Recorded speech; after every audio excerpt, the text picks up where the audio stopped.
Hello, my friends. AIs have been getting very good. They're able to deliver consistent summaries in ways that make sense.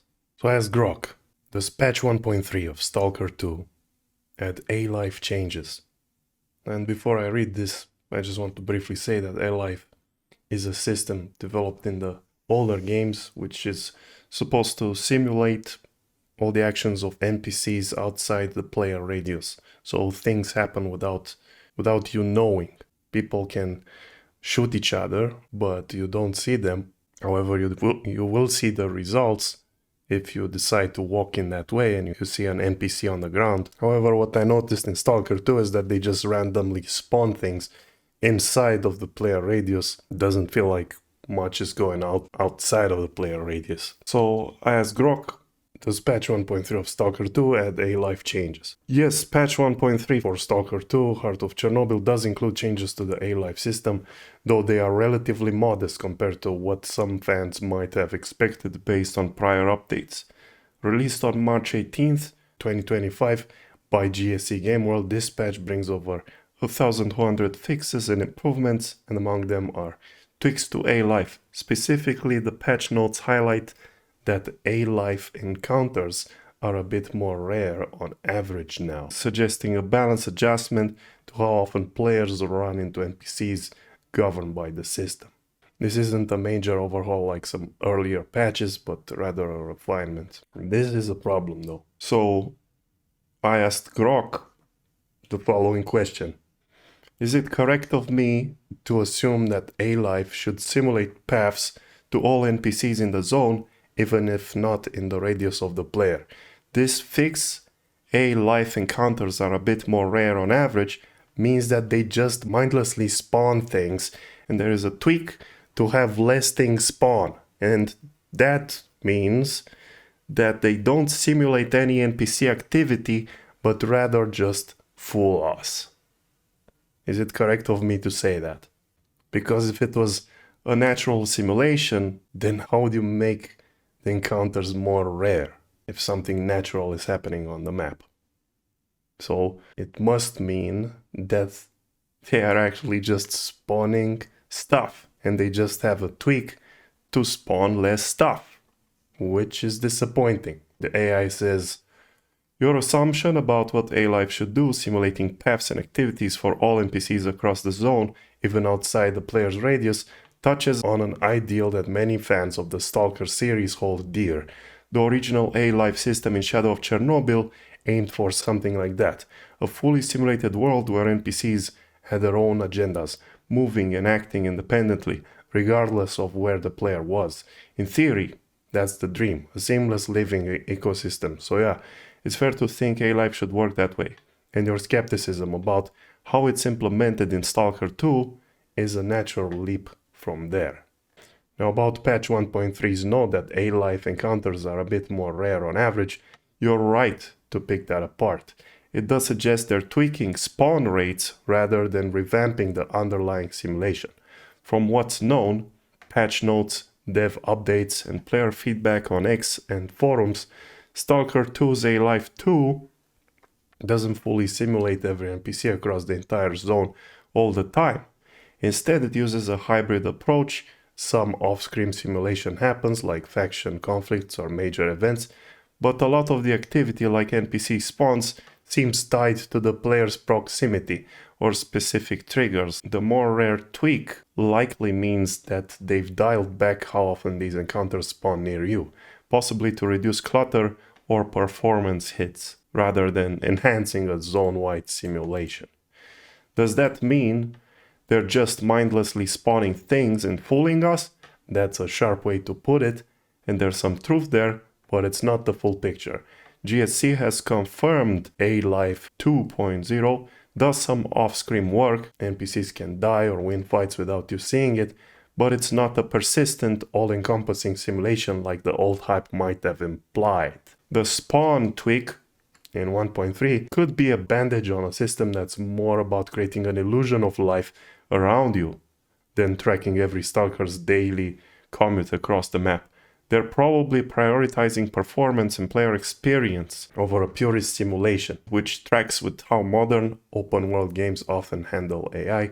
Think Skyrim or Fallout, lots of smoke and mirrors. Yeah, but the problem is, that's why we liked the game. We liked the game because it wasn't prioritizing player experience, it was simulating interesting things. And then people with mods took that to another level with STALKER GAMMA. So you're not wrong to say it feels like a trick instead of true simulation, but it's less about fooling us intentionally and more about practical limits.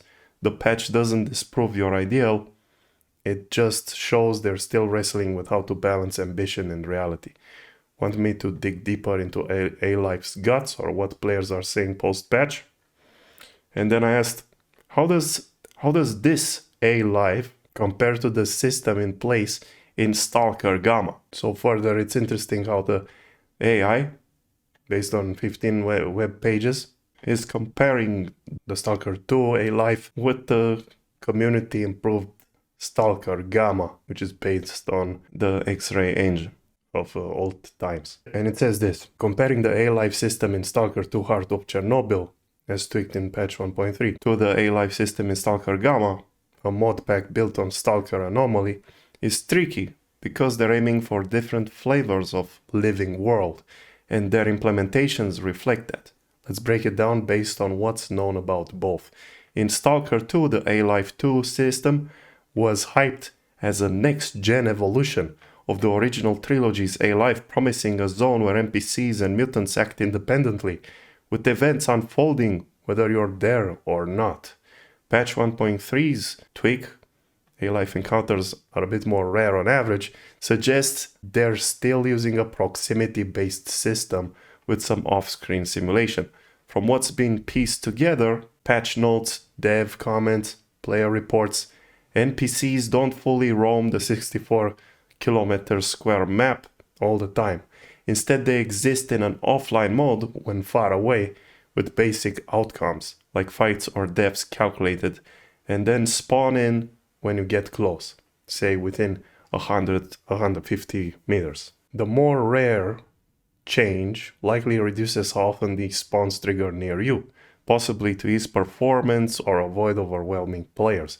It's not a full simulation of every NPC's path across the zone, it's more like a bubble around you with some background dice rolling. Think of it as a pragmatic compromise, alive enough to feel dynamic, but not a persistent, all-encompassing ecosystem. Now Gamma, short for Groks. The guy's name is called Grok, and I'm using the AI Grok right now. Short for Grok's Anomaly Mod Manager Assembly. Cranks up Anomaly's A-Life to a different level. Built on the original trilogy's X-ray engine, it's a modded sandbox, not a from-scratch game, so it inherits and enhances the classic A-Life framework. Here, NPCs and mutants genuinely roam the zone with their own routines, hunting, scavenging, fighting across all maps, not just near you. The system simulates faction wars, predator-prey dynamics, and random encounters, often over much larger distances than STALKER 2's bubble.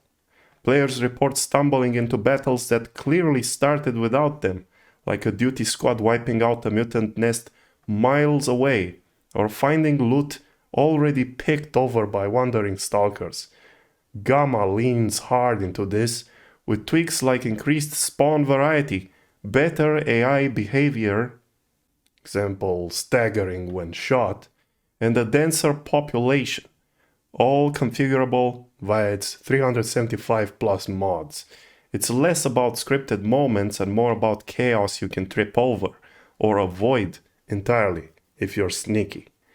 The big difference: STALKER 2's A-Life feels curated.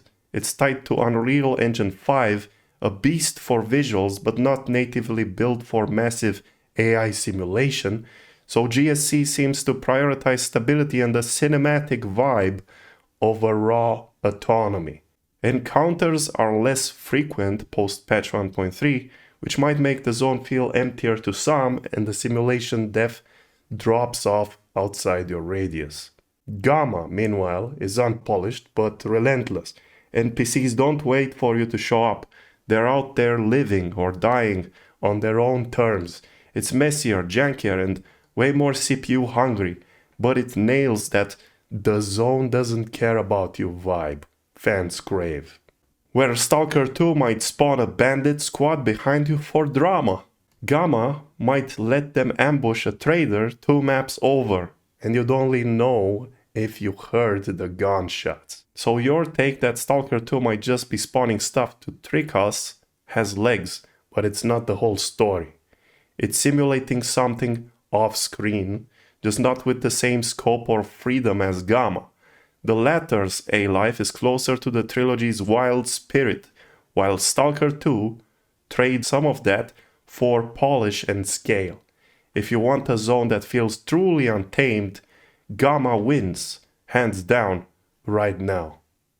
Stalker 2 might catch up with future patches or mods, but as of March 19, 2025, its A-life is more stage-managed than self-sustaining. So there you go. The heart of this game is missing in my opinion, and I don't care about the cinematic friendly experience. You know, it sucks that GSC wants to appeal to the masses and not to its core audience, which enjoys hardcore simulation. So this was Grok 3's interpretation of what's going on based on the information available and with its programmed intelligence. I am waiting for patches that will fix A-life and bring more of that simulation spirit back.